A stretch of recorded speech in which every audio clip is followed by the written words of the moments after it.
नमस्कार। 15 अगस्त 1947 को सूर्य की पहली किरण के साथ दुनिया के मानचित्र पर एक नए आज़ाद भारत का उदय हुआ था।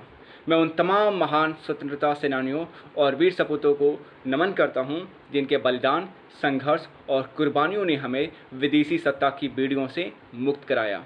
मात्र 18 वर्ष की आयु में सन 11 अगस्त 1908 को खुदीराम बोस ने हंसते हंसते फांसी की फंदी को चूम गए। किन के लिए? इस मातृभूमि के लिए। जब भगत सिंह के घर में उनकी शादी के चर्चे हो रहे थे, तब उन्होंने साफ कह दिया था कि यदि आज़ादी से पहले मेरा विवाह होता है तो दुल्हन मेरी मौत होगी। और 23 मार्च 1931 को भारत के 3 वीर महासपूत शहीद आजम भगत सिंह, सुखदेव और राजगुरु ने अपनी जान की परवाह किए बगैर देश के लिए अपना जीवन न्यौछावर कर दिया। चंद्रशेखर आज़ाद ने कसम खाई थी कि जब तक वे जीवित हैं, अंग्रेज सिपाही उसे छू भी नहीं सकती। और 27 फरवरी 1931 को दुश्मनों से मुकाबला करते समय जब उनके पिस्तौल में आखिरी गोली बची थी, तब उन्होंने अपने सिर पर गोली मार दी और शहीद हो गए इसी भारत माता के लिए।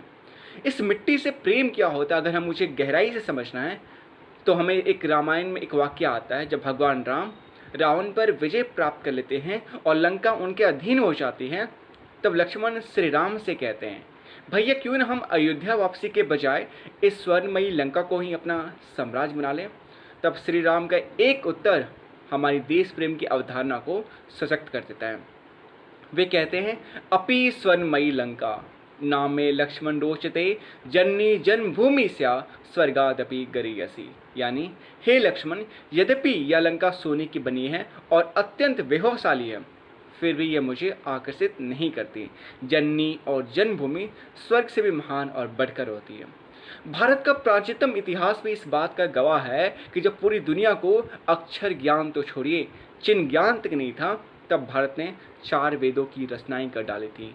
इस मिट्टी की कोख से निकला एक पत्थर, जिसे कोहिनूर कहते हैं, उसे खरीद सके ऐसी हैसियत पूरी दुनिया की दौलत में नहीं थी। तब अल्लामा इकबाल ने लिखा, नानो विस्मय रोमा, सब मिट गए जहाँ से, अब तक मगर है बाकी नामो निशा हमारा। कुछ तो बात है कि हस्ती मिटती नहीं हमारी, सदियों रहा है दुश्मन दौरे जहाँ हमारा, सारे जहाँ से अच्छा हिंदुस्तान हमारा।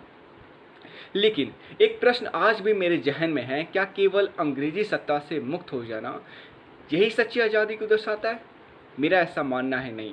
अटल जी ने भी कहीं लिखा था कि कलकत्ते के फुटपाथों पर जो आंधी पानी सहते हैं, उनसे पूछो 15 अगस्त के बारे में क्या कहते हैं। आज भारत राजनीतिक रूप से स्वतंत्र तो है, किंतु सामाजिक, आर्थिक और मानसिक स्तर पर हम गुलाम हैं। हमारी आज़ादी की यात्रा अभी अधूरी है। गुलाम है इस देश के अनेक महिलाएं, जिन्हें आज़ादी चाहिए पितृसत्तात्मक जैसे बंधनों से। गुलाम है इस देश के करोड़ों गरीब, जिन्हें आज़ादी चाहिए गरीबी की उस अभिशाप से, ताकि वे अपनी बुनियादी आवश्यकताओं की पूर्ति सम्मानपूर्वक कर सके। गुलाम है इस देश के अनेक दलित, जिन्हें आज़ादी चाहिए जातिगत भेदभाव से। गुलाम है इस देश के मासूम बच्चे, जिन्हें आज़ादी चाहिए बाल श्रम की बेड़ियों से।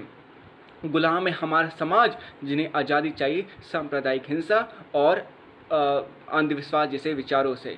गुलाम है हमारा भारत राष्ट्र, जिन्हें आज़ादी चाहिए भ्रष्टाचार रूपी उस दीमक से जो इस देश की जड़ों को खोखली कर रही है। गुलाम है हमारी पत्रकारिता, जिन्हें आज़ादी चाहिए हर प्रकार के अनुचित दबाव और हस्तक्षेप से। और गुलाम है हम, आप, भारत और संपूर्ण विश्व, जिन्हें आज़ादी चाहिए जलवायु परिवर्तन के दुष्प्रभाव से। आज़ादी के साथ आती है एक जिम्मेदारी, अपने देश के प्रति कर्तव्य का भाव है। तो आइए कवि अपूर्व की जो पंक्तियां हैं उसे दोहराते हैं कि रावण नहीं हम पलने देंगे साधुओं के भेष में, और अफजल नहीं पनप सकते हैं अब्दुल कलाम के देश में। फौलादी हिंदुस्तान है ये, दुर्योधन की जंग नहीं, और भगत सिंह की मिट्टी पर खालिस्तान की मांग नहीं। हिंदू हो या मुस्लिम अब शेष नहीं कटने देंगे, कसम तिरंगे की हमको, फिर देश विखंडित नहीं होने देंगे। जय हिंद, जय भारत।